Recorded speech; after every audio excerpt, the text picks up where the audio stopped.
surfing young amateurs, and some of the sport's biggest professional names compete side by side for their home beach.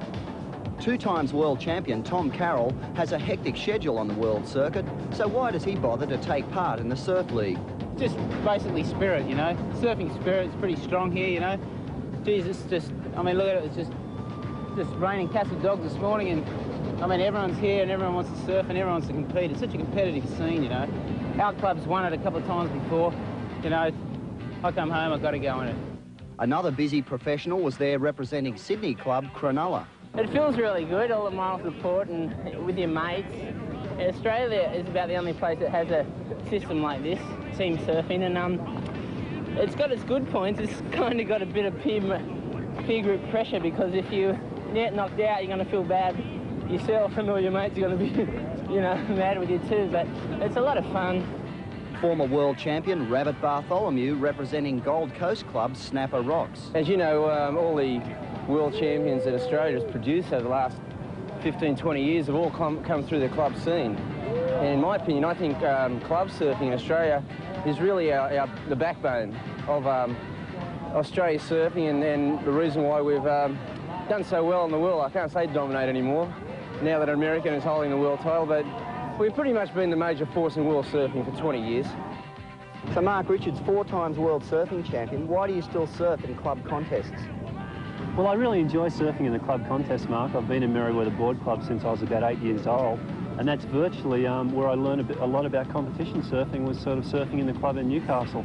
I remember, I think the first contest I ever went in was the Merewether Board Club Cadet Division.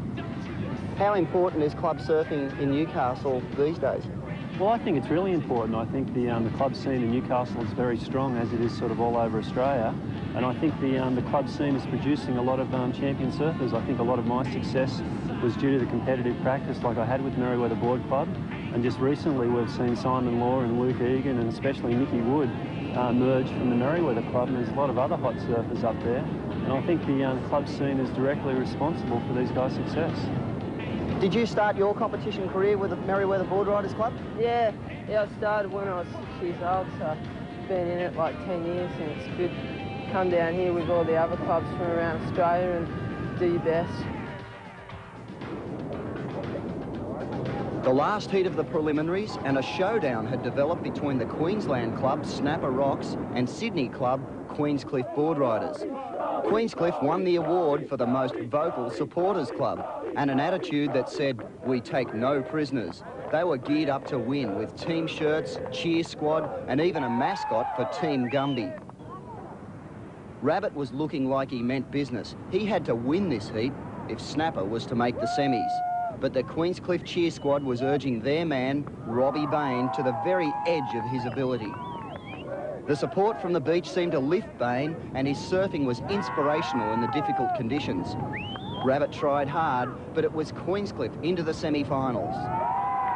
Queenscliff went on to defeat the defending champions in the Nude Board Riders Club of Bondi, and the young Merewether outfit were too good for the star-studded Newport Plus Club.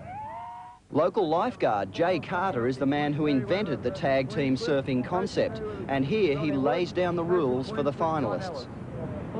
5 surfers in each team. Each surfer must catch 4 waves. Wave until his 4th and final ride, and almost forgets to give the signal to the judges. Next for Merewether is Luke Egan, another junior product of the competitive Newcastle scene, and he gives Queenscliff's Merrick Davis a real tussle. The Newcastle boys are looking confident, with Mark Richards as their anchor man.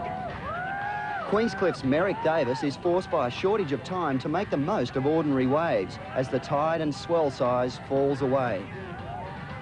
Scott Bell is the last man for Queenscliff, and he gives it all he's got, spurred on by a team which is more vocal than ever. But Mark Richards is able to pick off a wave in the dying seconds, right across the rocks, to clinch it for Merewether.